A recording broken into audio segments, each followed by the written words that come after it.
আচ্ছা বৌদি, তুমি কোনদিন পানো দেখিছো? হ্যাঁ। डिस्क्लेमर, मेरी आप सबसे गुजारिश है, ये वीडियो सिर्फ एंटरटेनमेंट के।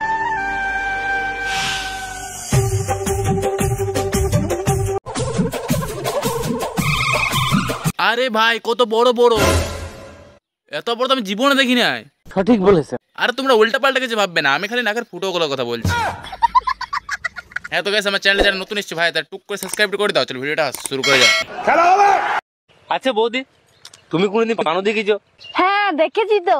তাহলে চলো আমরা দুজন না ওইসব করি। ওলে বাবা রে, কত শখ কত শখ। ঠিক আছে চলো, কিন্তু বাকি দুটো ছেলে তুমি ডাকবে না আমি ফোন করে ডাকবো? লে কর, তুই তো খালি ওইসব করার কথা বলছিলিস, এখানে তো পানু শুটিং করার কথা বলছি। 3-4 জন মিলে সিনেমা করে মনে হয়। আর যদি সিনেমাটা করো তাহলে আমাকে ডাকবে কিন্তু।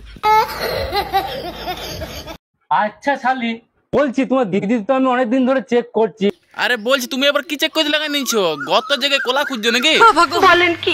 আমরা সবাই মোজা পরি, আমাদের পা সবারই পরিষ্কার থাকে, তাহলে আমরা ছোটবেলা থেকে সবাই জাঙ্গিয়া পড়ছি, আমাদের মেশিনটা কালো কেন? মেশিনটা কালো হবে না? ছোটর বেলায় মনে মেশিনটাতে গরম জল ফেলাই নিয়েছিল, তাই পুড়ে গেছে।